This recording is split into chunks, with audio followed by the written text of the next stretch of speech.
It really is such an honor to be here tonight and to be one of the people that is on the stage and with the privilege of moderating this panel of individuals who have really been so committed to addressing the issue of sexual assault long before the Stanford rape case, which, as many of you know, the perpetrator, Brock Turner, was sentenced to, he was convicted of sexually assaulting an unconscious woman and was sentenced to 6 months in jail, a sentence that sparked intense public outrage and a recall effort of the judge who sentenced him, Aaron Persky. And of course, one of the individuals on our panel is one of the people who is spearheading that effort.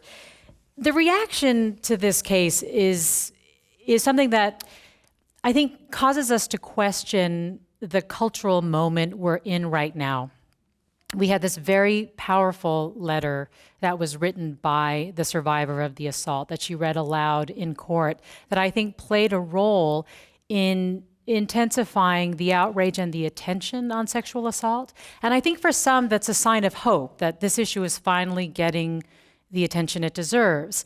But at the same time, some are confused by then what do we make of the sentence, which has been widely viewed as very lenient in this case. If I'm getting my facts right, he faced a maximum sentence of 14 years. I think the DA's office recommended 6, and he ended up with 6 months, and there's a strong chance that he will not end up serving all of that time. And so what I want to talk about tonight with this panel of guests is that tension, is the strategies that they are all pursuing to try to address this issue, because they're different, but they're around the shared goal of trying to reduce the incidence of sexual assault.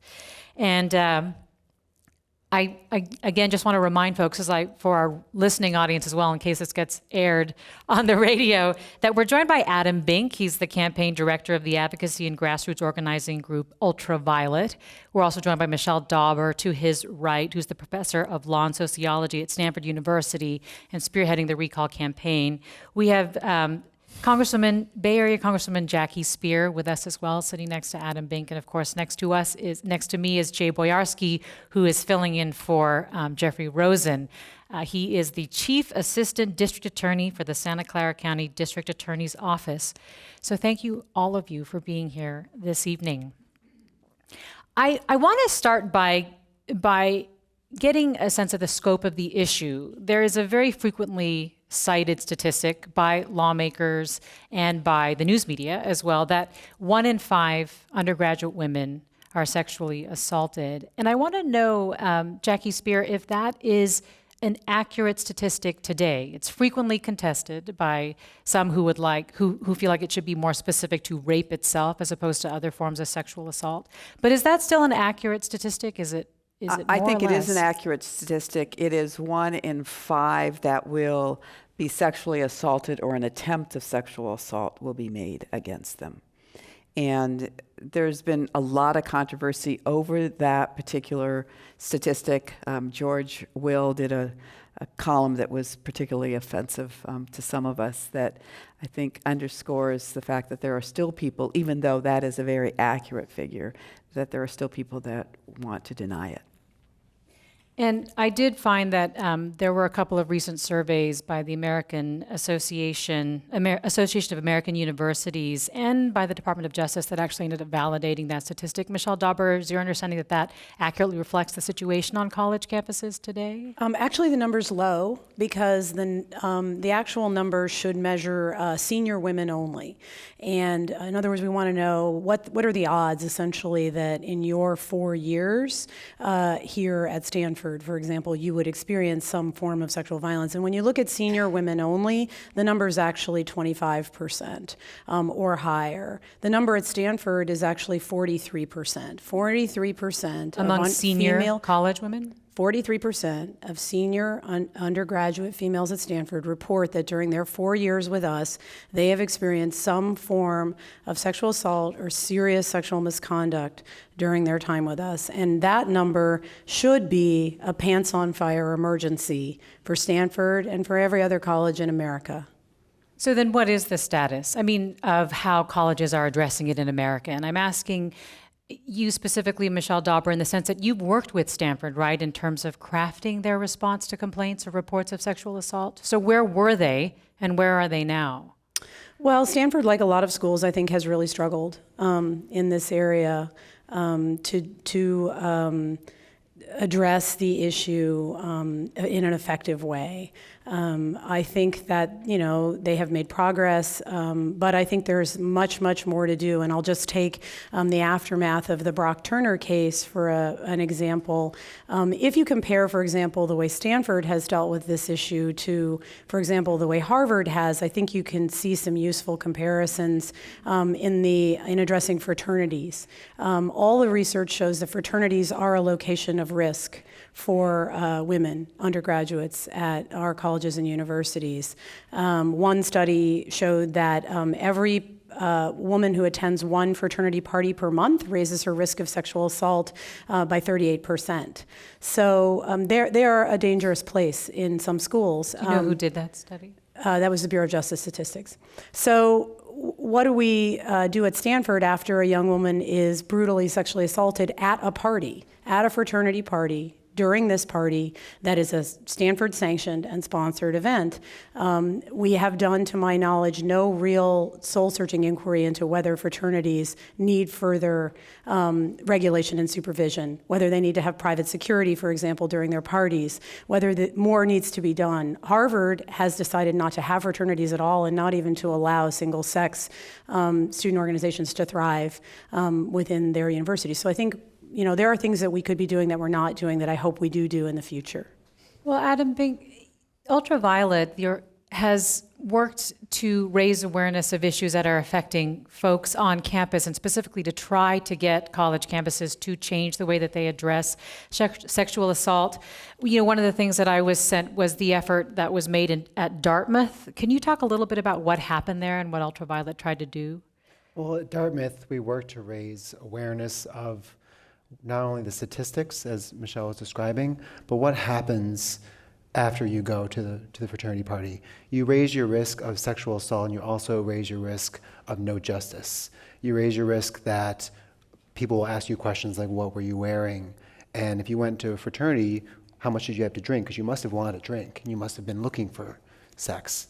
And so after the fact, after an attempted or completed rape, at a fraternity, women find themselves being faced with doubt and harassment and judgment in ways that men don't often, and in ways that for other crimes one doesn't experience that. One should experience help and sympathy and justice. And so we work to raise awareness of this and change the culture on campus. Jackie Speier, is it getting better? I mean, in 2014, we know the Obama administration put out their task force. They tried to address this issue. They tried to put some penalties on universities that did not address sexual assault in the way that they felt was, efficient and effective. What's happened since 2014? Well, actually, a lot has happened. There is a website that was put up called It's On Us. The Office of Civil Rights has sought more funding. The issue really comes down to where is the money. That's what drives university conduct here. And the Title IX provides that, and while it's been around for 44 years, not everyone appreciates it as the basis on which we protect more than women in sports. We protect everyone in an educational setting so that no one is discriminated against based on sex. And the result is that the Office of Civil Rights has seen a huge uptick in the number of cases, complaints that have been filed. I would like to give a shout out to the millennials, because this issue's been around, it has been unaddressed, and it's young women dragging mattresses across their graduation stage and founding organizations like Know Your Nine that has really raised everyone's awareness. In the Office of Civil Rights in 1980, there were over, I think, 1,300 staff members handling about 300 cases. I may be off on these numbers a little bit, but what has happened in the interim is that there are 3 times as many cases that are filed, and it is expected to be handled with 1/2 the staff that existed in 1980. So one of the things that I'm attempting to do is increase the funding for the Office of Civil Rights so that they can do their job. Right now, there are about 265 cases pending in the office for 205 universities. And 3 of the, it may even be more, 3 of the top 5 universities in this country have complaints and investigations ongoing right now. So the Office of Civil Rights is overseeing the way universities are handling the cases or investigating the cases as well? Yes, they do the both. investigation. Okay. And with the stick is the fact that if you are found to be in violation of Title IX, you lose federal funding. So you lose grant money and you lose all of the student loan money. In the 44 years, it has never been exercised because it is such a big stick. And so one of the things we're trying to do in legislation is creating other fining structures so that in addition to Title IX, we can impose fining penalties. And I'd actually like to talk with you about your legislation around that. But Jeff Boyarsky, Jay Boyarsky, sorry, Jeffrey Rosen is in my head because I was so prepared to have him here. Jay Boyarsky, do you feel like the steps that the universities are taking, that they're equipped to deal with the steps necessary, right, to address a complaint initially before it gets maybe further investigated by the Office of Civil Rights? Before I answer that question, we've been talking here for 10 or 15 minutes, and I want to recognize the victim in the Brock Turner case and her courageousness and her unbelievable voice. And if it weren't for her amazingness and her courage, I think it's safe to say that none of us would be here on this stage, and all of the fantastic people who are here listening, we owe a debt to the victim in the Brock Turner case, because what she has done is really started a revolution that was long overdue. And just as Congresswoman Spear gave a shout out to the millennials, I think we need to recognize the strength and courage of our victim. And as she has said in her letter, which I'm sure everyone here has read, she is every woman and she is every victim. So let's just remind ourselves why we're here. It's the power of one person who represents many people. So I just wanted to make that point, because for many of us who have been involved in this case, it was a life-changing experience, and I've been a prosecutor fighting for victims of crime for 21 years. And the moment that I was in the courtroom in Palo Alto and I heard the victim read that letter to the judge, it was a life-changing, amazing experience. So, but Mina, to answer your question, I don't know that universities are particularly well equipped to deal with this problem, but I do know that there seems to be a conflict of interest that's presents itself, which is that universities, even public universities, don't want bad press. And they don't want to be known as the place where they have a sexual assault problem. It's sort of like your local chamber of commerce doesn't like to advertise the crime rate of the city. Universities don't want to become known as a place that's dangerous to students, and that poses, and why is that? It sort of has to do with money, as the Congresswoman says, but it has to do with attracting students and protecting one's reputation at the expense of protecting the students that attend the school. And so the people that really want to protect victims and rape and make sure that rape is just not a normal college experience are police officers, prosecutors, victim advocates, and other people that fight for justice in the community. We, all of us, want to partner with the universities, and there's certainly well-intentioned people at these universities, but we shouldn't deny that sometimes there appears to be a conflict of interest between some of these entities and what really needs to be done, which is to raise the profile of this issue, have people come out of the shadows, and say this is absolutely unacceptable. May I add to that point? Yeah, Adam Bing, go ahead. One of the campaigns that we launched, and I think that this builds on what he's saying, is the Princeton Review needs to point out which colleges and universities are dangerous when it comes to sexual assault. We launched a campaign to convince the Princeton Review to do this, and immediately saw a sea change in how colleges and universities perceive a threat to them, almost as it's like an institutional threat. And if I have the right to know about the food and how walkable my campus is and the academics and everything else about it, but I don't have a right to know about my public safety, that's something we have to change.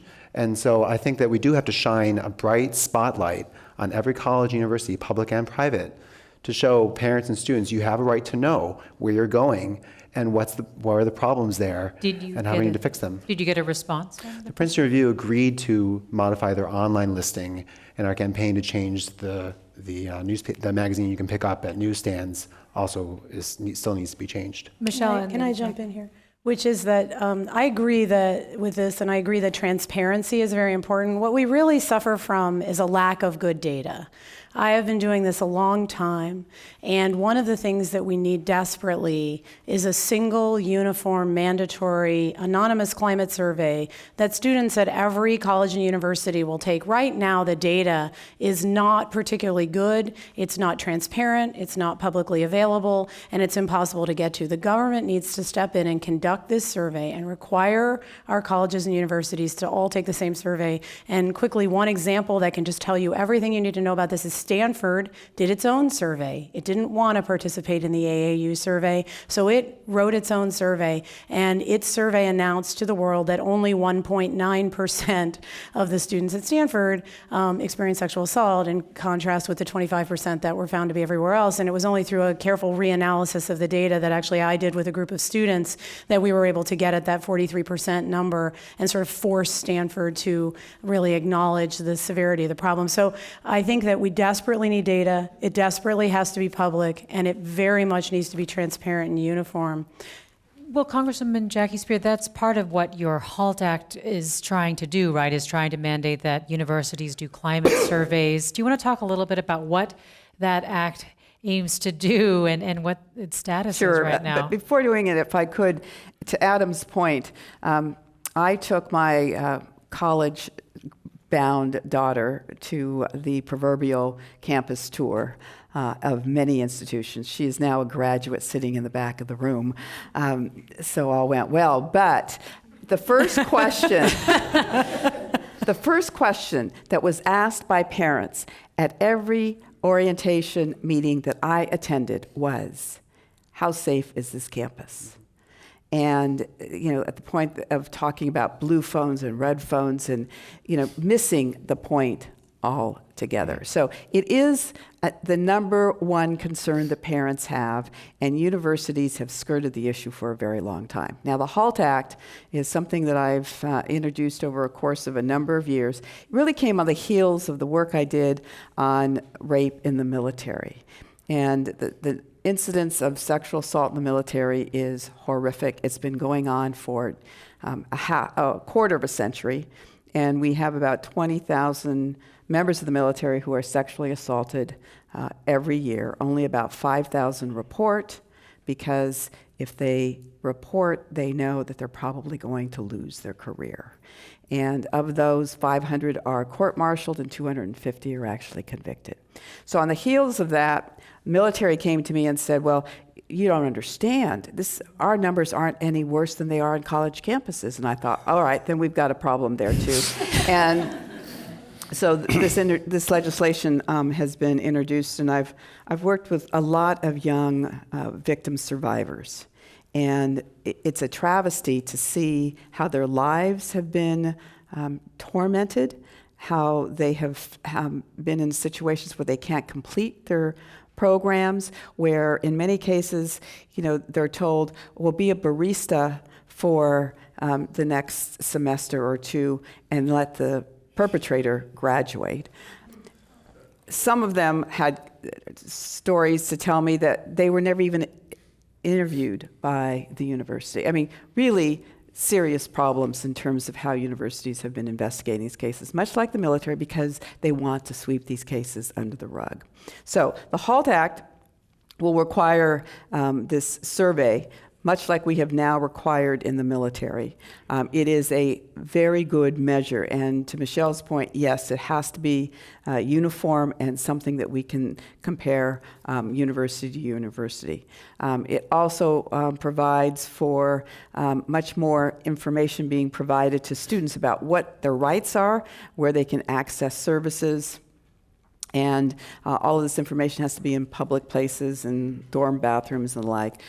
There's additional programming around training, more opportunities for penalties to be imposed short of the Title IX stick, and a number of other refinements that we're going to probably do in the legislation next year. My understanding is that it would open up a path for students to sue the university as well if they felt like they were mishandling Right, a cases. private right of action would be allowed under that particular legislation. I mean, if you go to, Jay Boyarsky. if anyone here goes to websites on different college campuses and you were to search their websites for what do I do if I'm a victim of a sexual assault, you would be astonished at how the information is really lacking. For example, which is why District Attorney Jeff Rosen for years has been working on this issue, and even before the Brock Turner case, essentially called all the presidents of the 9 colleges and universities in Santa Clara County to come forward and have a symposium, which we're going to have on November 18th,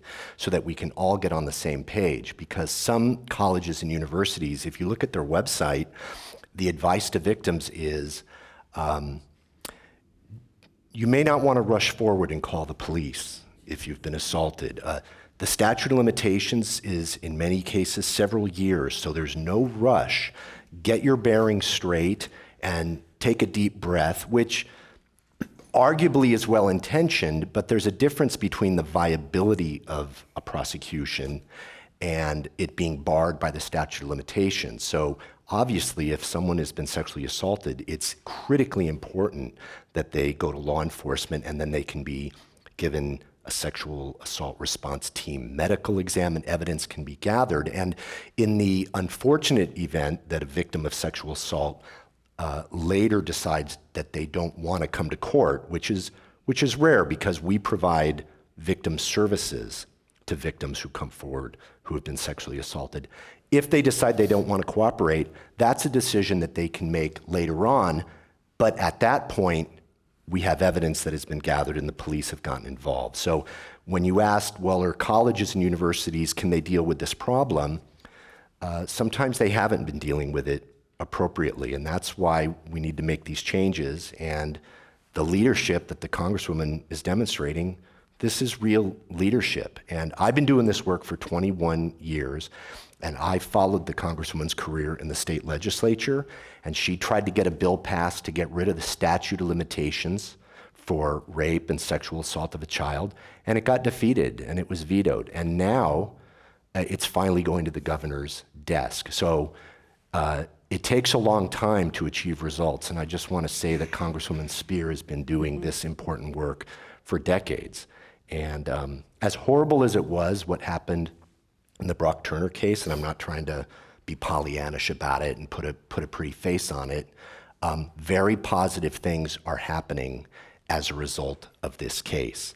In much the same way that people didn't used to take drunk driving seriously, and then Mothers Against Drunk Drivers got formed, I think that we're at a turning point in our culture now, and it has to do with the Brock Turner case, where people didn't take rape on college campuses seriously. And finally, rape culture is getting the attention that it deserves, and it's gonna be squashed. Michelle Dauber, could I ask you quickly to respond to some concerns that have been raised that we could be in danger of an overcorrection if we're not careful about the way that if colleges themselves aren't very good at giving doing an effective process, due process to the accused. What's your response to that? Well, what I would say to that is that, of course, everyone who works in this area, or at least I anyway, I believe that everyone deserves a fair process. No one is well served by an unfair process. The worst thing that can happen to a victim is to have to go through a hearing or a process twice. But let me just go to what was just said about the justice system, because I agree that good things are happening, but I also want to say that, I think as the Baltimore investigation reveals, the justice system has not handled these cases perfectly either.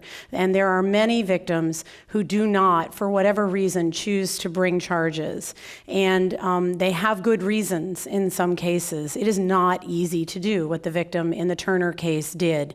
It is hard. And I think her letter really shows that. And for those victims, they're still entitled to have their school or college make sure that they have a safe educational environment. We're required by state law and we're required by federal law to provide a safe educational environment for every student, whether they want a criminal prosecution now or ever. So it isn't the case that it's a sort of a magic bullet to say all these cases should go to the police.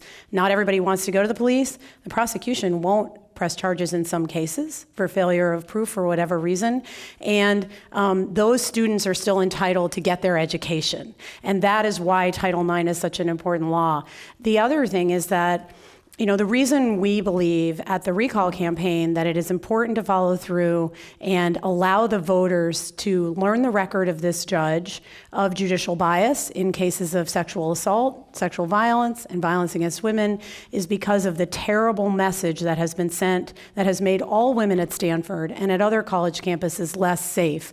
We have here a victim who did go to the police and who did everything right and went to court and was the so-called perfect victim and still received an absolutely unacceptable result. And if we don't respond to that by letting the voters weigh in, as they are entitled to do under the California Constitution, if we let that go unanswered, then we are going to really suffer the consequences of that in the failure to deter these crimes on our campuses. And that actually, you've answered part of my next question, which when you bring up the recall, why you think that is a necessary strategy in this particular case and also broadly to address the issue of sexual assault. Is there anything else you wanted to add to that before I ask you to respond to, of course, the fact that it's controversial and there has been a lot of opposition that's been raised to the recall effort as well? Well, we are... in terms of why you took this route. Well, we are taking this route because Judge Persky's record clearly demonstrates a pattern of bias in cases of sex crimes and violence against women. Some of these cases have come forward. Some of them are still continuing to come forward. But we have done a very thorough investigation, and in case after case, it's just become clear that he treats these offenders much more leniently than he should, much more leniently than other judges, as the child pornography information that came out earlier this week shows, where every other judge in Santa Clara County that we could find sentenced child pornography first-time offenders to 6 months, and Judge Persky sentenced the offender who came before him to only 4 days. So we feel there's a pattern of bias, and we think that sort of at the bottom of it is that he doesn't take these crimes seriously, doesn't perceive the harm, doesn't really understand that these are serious felonies, not minor misdemeanors. And furthermore, we believe that this is a voting issue. In California, judges are elected, they're not appointed. They're not vetted the way Article III judges are in the federal system. And at the end of the day, it is up to the voters, and we're really confident that when voters see his record and are able to judge for themselves, when all the facts are on the table, they will choose another candidate. And Adam Bink, this is a campaign that Ultraviolet has very much signed on to and supports, correct? The recall of We've actually signed on to a different path to, I think, what would be the same outcome. Legally, Ultraviolet does not get involved in elections. What we've campaigned to do is ask the California Commission on Judicial Performance to take action in removing Judge Persky from the bench. What Michelle had mentioned, and I think is correct in both paths, is that if you look at the Judicial Code of Ethics, which I have right here, the appearance of bias toward a particular class. A judge shall perform judicial duties without bias or prejudice, including but not limited to bias or prejudice based on race, sex, gender, age, status, socioeconomic status. Well, we have a privileged white male Stanford athlete who stood with another privileged white male Stanford athlete, which I think is not a surprise to many people here. And what that shows us, in addition to the cases that Michelle mentioned, standing with other individuals after their sex crimes, is a perception of bias that is in fact real. And that's why Judge Persky needs to go, and the California Commission on Judicial Performance has to act. Well, Jay Boyarsky, Jeffrey Rosen has gone on record saying that he doesn't support the recall effort necessarily. Why not? Why isn't it a good idea? He has said that at this time he does not necessarily support the recall. And what our position and what the district attorney's position is can best be summed up by the fact that there are well over 1,000 judges in California, and that while the sentence and the decision of Judge Persky was deplorable and just really out of line, what we're trying to do is change the law so that all the other 1,000+ judges would not be able to screw up the same way that Judge Persky screwed up. And so, Mina, we've introduced a piece of legislation in the legislature. It's AB 2888, which I'm proud to say just passed out of the state Senate unanimously. It's going back to the assembly floor, and then it will be on Governor Brown's desk. And basically what this law says is that while judges are independent and they should have discretion in how they sentence a rapist, the discretion should be limited to how long they're going to go to state prison, not that they should be allowed to avoid state prison. It would mandate prison sentences for those who have been convicted of raping an unconscious It shouldn't matter whether a rapist uses a knife or uses alcohol. Someone who forcibly rapes a college student should not necessarily be treated any worse than the college student who just lies in wait, waiting for alcohol or drugs to take effect, and then acts as a predator on that victim. So AB 2888 would mandate a prison sentence for everyone that commits a rape in the state of California. Assuming then that the status now, since it passed out of the Senate and was introduced in the Assembly, that it will go to a floor vote, and then to the governor's desk. Any indication if Governor Brown is interested in signing it? He's notoriously tight-lipped about these sorts of things, and sitting with Congresswoman Spear, I wouldn't talk. I'm no expert on how the legislature works, but we're very optimistic that the governor will sign this much-needed And reform that bill. legislation has raised its own controversies just in terms of mandatory sentencing. But before we get into that, I do want to ask Michelle Dauber, just so that we can complete this conversation around the recall, and I'm sure the audience members will have questions around that as well. But, what is your reaction? There was a Merck article where several prominent, law professors signed it. I'm sure you're familiar with this letter that basically laid out their arguments for why it would not be a good idea to recall this judge, including the fact that it would undermine their independent, if they're concerned about whether or not they could be ousted by somebody who didn't like the way that they sentenced a particular convicted felon, I guess in the case of Brock Turner, but that it sort of undermines their independence and their ability to do what they feel is right, separate from public opinion. What's your response to that? Well, I'm not worried about that. I'm worried about judicial bias, right? Independence is a privilege, right? And it comes with the understanding that you will act without bias. And so bias itself has an extremely corrosive effect on the legitimacy of the system and on the willingness of rape victims and domestic violence victims, which also seems to be a particular problem for this judge, to come forward and seek the help of the criminal justice system. It also, there's a lot of empirical research that shows that when people do not have access to an unbiased decision maker, they lose faith in the system generally, in the whole legal system. It's essential to the rule of law. Every person is entitled to an unbiased decision maker. And right now, we believe that the people coming before Judge Persky, both defendants, as I think the sentencing of a defendant of color shows when contrasted with Mr. Turner, and victims deserve an unbiased decision maker.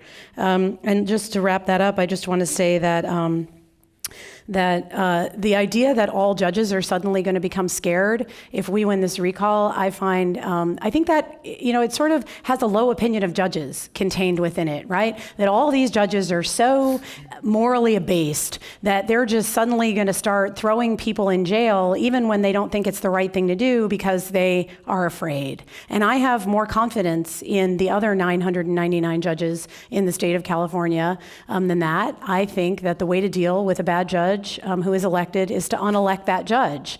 And so I'm not worried. Also, recalls are hard. Recalls are very difficult. They're expensive, they're costly, they're time consuming. We're going to raise $1 million. What's the status for of this? your recall? So we are doing great. We have been endorsed by many members of Congress and other elected officials around the state. Including Congresswoman Spear? And Around why this- not Congresswoman Spear? Well, I have had many conversations with Michelle about this, and I didn't mean for her to put you on the spot, by the way. I did Well, not if you- give her that question at all, and you can pass if you want. Yes, but no, I think did. it's a very important question, and I haven't taken a position on the recall. I have indicated that I really want to see him forced to step down. To Michelle's point, it's a very costly procedure. It's going to require the electorate to stay focused on this issue for another year and 3 or 4 months. And I think the public pressure to ask him to step down could be just as effective and much less costly in the process. So But you believe he should? I essentially, is what believe you're he saying. should. I think there's a very strong case to show that. And let me just say that I welcome the opportunity to keep this issue in the public eye for the next year. From my perspective, this is an opportunity because we're going to communicate with voters in Santa Clara County. And by the way, 67% of Santa Clara County voters support the recall. And that is an independent poll not conducted by the campaign. And it was before they even knew about the child pornography defendant who got a completely unreasonably lenient sentence, much less than any other judge in the county was giving out for the exact same crime. And he had a screensaver of an infant being raped on his iPad when he was arrested by the police. So that was before they knew about him. So Some I'm would pretty argue confident. that would show some level of consistency, I guess, on Yes. Persky's part. But I guess since I asked you about the recall, Congresswoman Spear, can I ask you what your thoughts are on, DA Rosen's proposal to basically require prison time for those convicted of sexual assault in the state? So it would essentially be a mandatory sentence. I'd like to really look at the bill Before you respond. before I respond. That's good. But I will say that, and something you said earlier has me concerned. The question that there would be an overcorrection is preposterous. Because? Because it is a violent felony to commit rape. Just the only crime more egregious than rape is murder. And we never talk about an overcorrection in a murder case, but all of a sudden, because we're talking about rape, we're talking about potentially an overcorrection. What we also have to keep in mind is that so few of these cases actually come to the district attorney, are taken up by the district attorney, and pursued.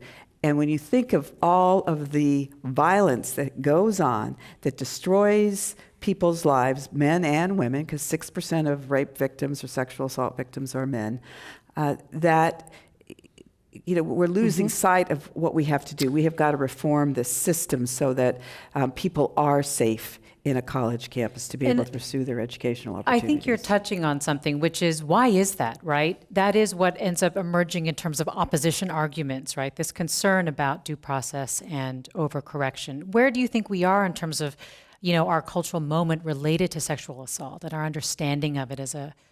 I don't think we're as enlightened as we think we are. Probably people in this room are more so, but I do think that, when I served in the state legislature, I was always, and this is, going back many years now, because I've been out of the legislature for 10 years, and I served there for 18, but it was a jockocracy. And I say that Jockocracy. because whenever there was a particular sporting event going on, all of a sudden we were canceling session. And it didn't dawn on me at first what was really going on. And so, we have to look at the fact that the majority of those who serve are men. So when you look at what happened with divorce laws and when it went from fault to no fault, it had a lot to do at the time with a lot of members of the state legislature who wanted to get divorced. So there is, I think we are not as evolved and as enlightened as we need to be as we address this issue. And for people listening, Jay Boyarsky. 80% of the audience here today is made up of women. And when I was working with Senator Alquist and then Senator Speer to get rid of the statute of limitations for rape, it was Democrats, unfortunately, that were killing those bills. I speak as a lifelong Democrat, but it was female Democrats that were always pushing those bills. And it was Republicans of both genders that were favoring these bills to get rid of the statute of limitations. And so I don't think we're as enlightened as we are. However, I think we're moving in the right direction. And we can just point to one thing, which is this bill, Senator Leva's bill. She's a senator from Riverside. She got her bill to repeal the statute of limitations for raping a child. She got it through both houses of the Assembly and the Senate. It's going to go to Governor Brown's desk.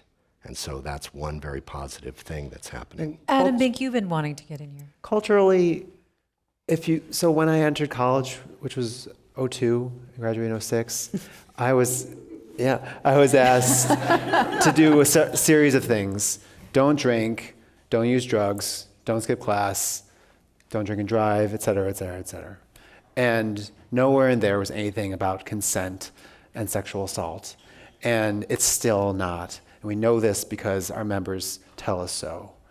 And all the blue light phones and all the things you can put in a drink to see if a date rape drug has been slipped in there, and all the counselors you can see do not solve this problem because it's like treating polio with drugs and never a vaccine. It has to start culturally to end rape by teaching people to not rape, teaching people to obtain consent, and measures to require this.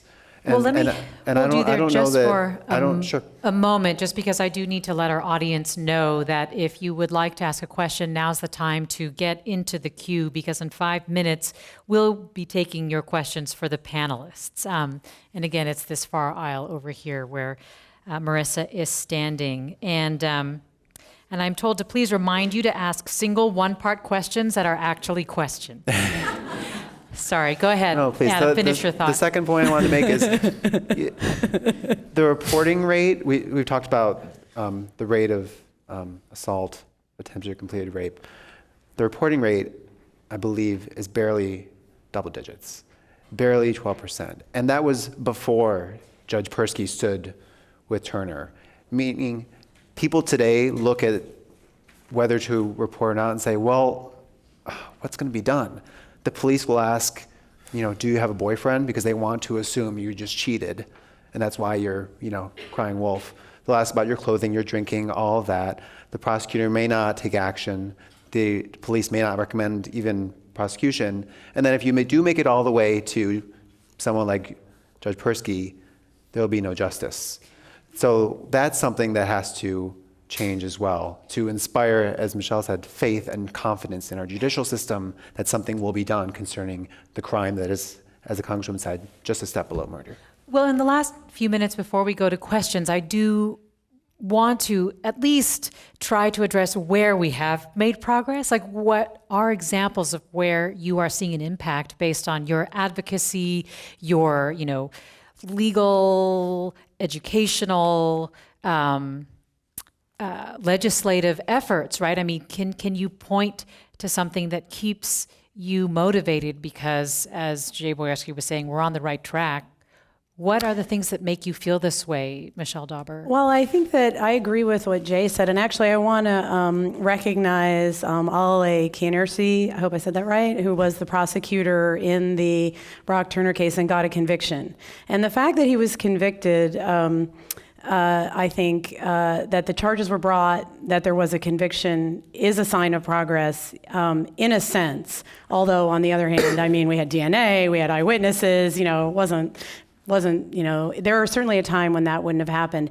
Since that happened, the outcry around this, that really encourages me. I agree with Jay. I don't think it's all the victim in this case. I've known the victim in this case since she was a little girl. I think she is remarkable. I think she's important. I think she's a great new voice. But, there have been a lot of survivors and a lot of people building this movement. There was the Hunting Ground film. I think the fact that this issue has really captivated in many ways and crystallized this is because millennial women are refusing to accept business as usual. And one of the things that I'm the most excited about actually is the Recall Campaign's partnership with Girl Cult, the leader of which is here. And I think that, this is an incredibly important fact that young women, first of all, young women are only 20% of political donors. They're not as engaged politically, and women, period, of any age, right, are not as engaged politically, at least at the money side and at running for office.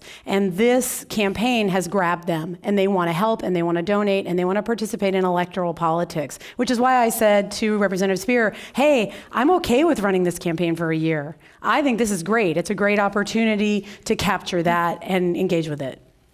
Well, let's take questions from the audience, and we'll try to fit in as many as possible. So as they've requested, if you could make your questions as tight as you can. Okay. First, a couple of comments, short. Just break the rules. This is San Francisco, right out of the after gate. all. Just break the rules. 47 years ago, I was raped on the campus of the University of Massachusetts. I'm so sorry. It is saddening, shocking, and appalling that we're still talking about this as a grassroots issue. One of the ways I dealt with being raped was to become a community activist to help to support consciousness raising on college campuses. I continue to be involved in supporting women's issues and empowering women through my community involvement here in San Francisco in leadership positions. One of my concerns is that there are rape kits sitting in evidence lockers in communities across the country that are a year old at least. What's being done to move forward on addressing the cases that are still waiting to be prosecuted? Jay Boyarsky. I want to really underscore that the only way that we end up with a so-called rape kit, which is the evidence that's gathered, the only way we ever get that is because a victim has the courage to call the police and come forward. So I have enormous respect for victims and whether they decide to pursue the process down the line. Please, if there's one takeaway from tonight, it should not be, maybe you should report it, maybe you shouldn't. Yes, we all know it's going to be an arduous, difficult process if you're raped and then to go through the system, but please call the police. There's support for you out there, and that's how we can then get a rape kit that can then be tested. But what is the situation in Santa Clara? I mean, is there a backlog of We have no kits? untested rape kits in Santa Clara County, I'm very proud to say, and we're the largest prosecution office in Northern California. This is not an issue that we should still be talking about. The technology is there now. It is not expensive to do the analysis of rape kits. The fact that universities don't have rape kits in their clinics is astonishing and disgusting to me. When you're raped on a college campus like Stanford, you've got to go 30 miles to Valley Medical. Valley Med, yeah. In order to get tested with a rape kit. So the technology is there, the cost has come way down, and the fact that throughout this country there are thousands and thousands and thousands of these rape kits that have never been tested is really shameful.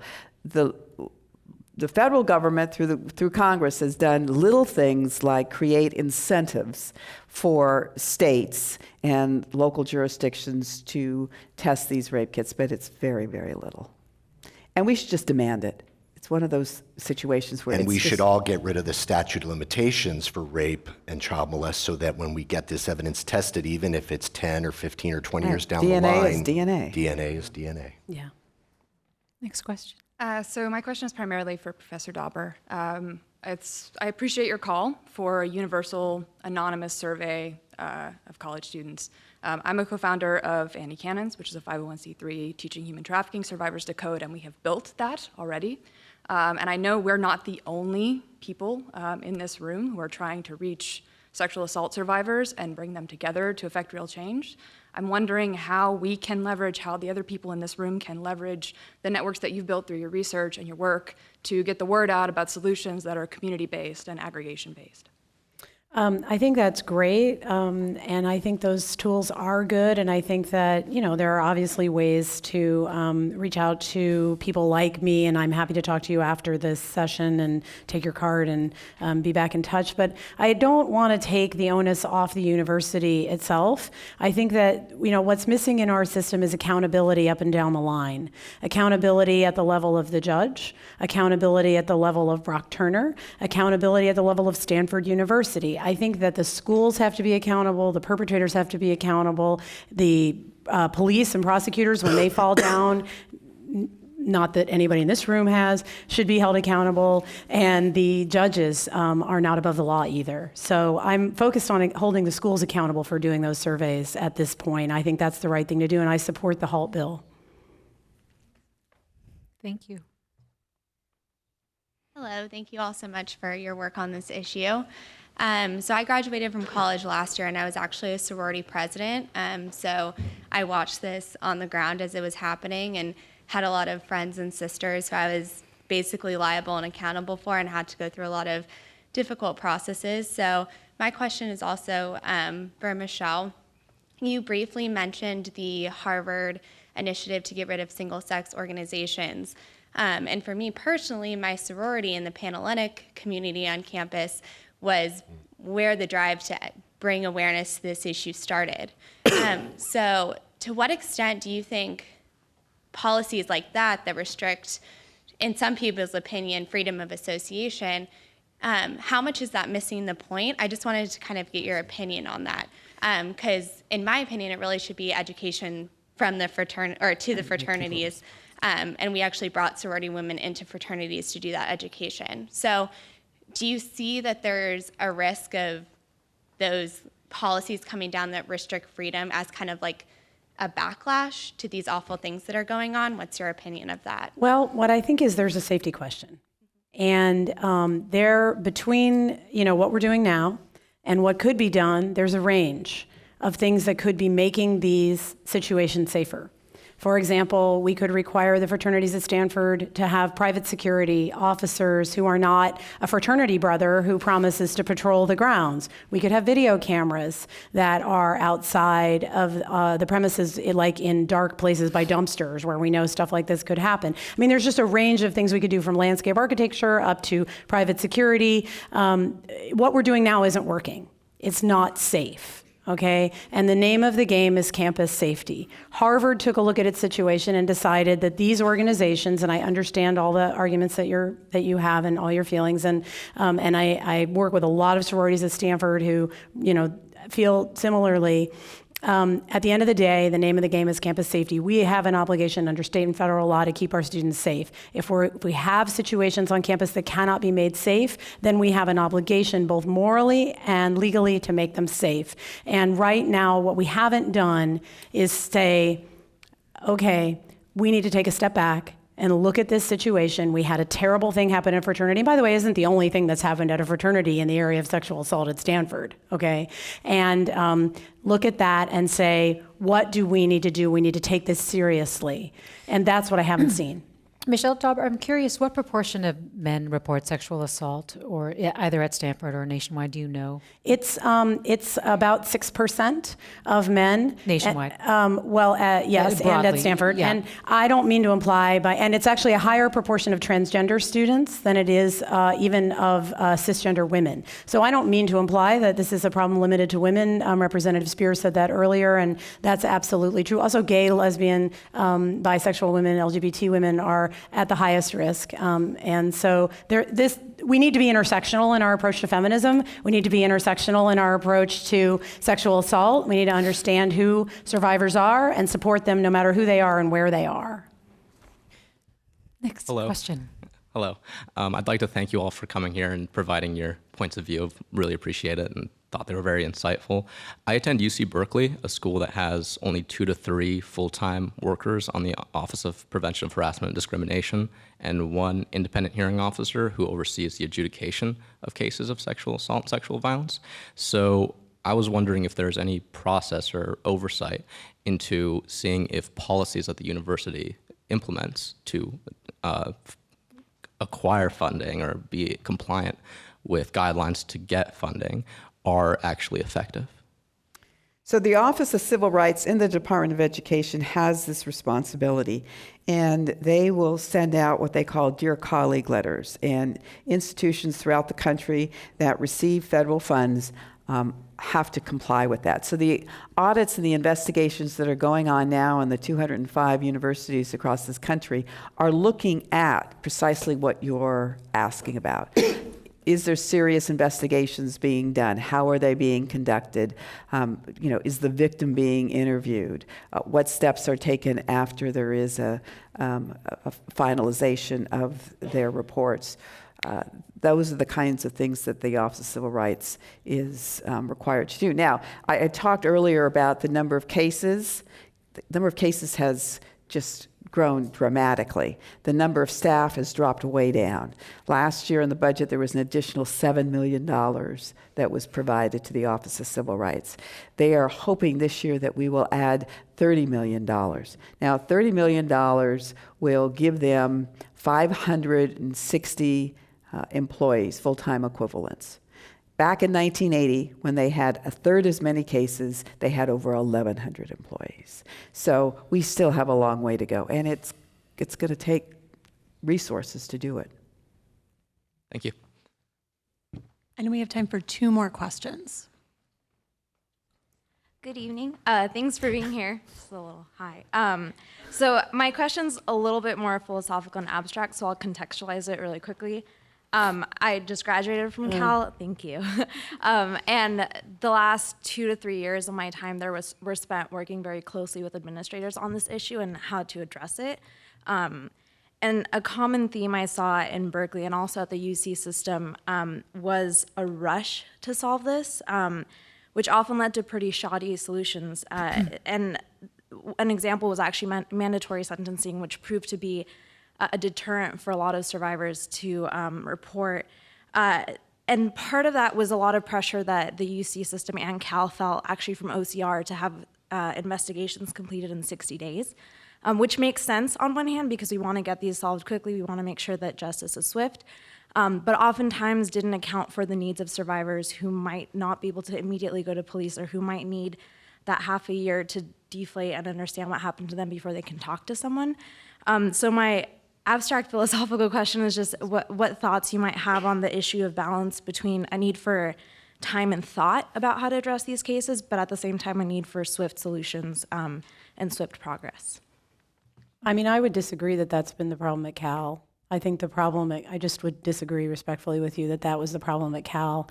And certainly the need to complete an investigation within 60 days has nothing to do with how long it takes the survivor to come forward. It's from the time she reports, not from the time the incident occurs. And Cal did not move to a system of mandatory sentencing. It has sentencing ranges for sanctions. So I just would disagree with what has happened at Cal. And I think that if you talk to many of the women who have experienced sexual harassment and sexual assault at Cal, they would see that somewhat differently. So I don't think there's been a rush. We've been dealing with this issue for 40 years. I don't think that there's been a blind rush for this to get justice for sexual assault survivors in the college context. Sorry, I meant like a rush in determining processes and procedures. So there was a lot of we need to get a solution and a procedure in place by this date, and so having been in conversations with other admin across the system, it was a lot of how do we make this process done by this date instead of how do we listen to the voices in the room. Right, but they had already delayed for 5 years before that happened. Well, I think the other thing that's important to point out here is that many of these cases drag on for years in investigations, and students are graduating before they ever find out whether or not there's been a resolution in their case. So, I mean, I think that you can determine in a 2 months, 3 months, I mean, in a period of time that allows both parties to be able to move on with their lives. One of the big problems we have, though, is that when there is a determination made that there was, in fact,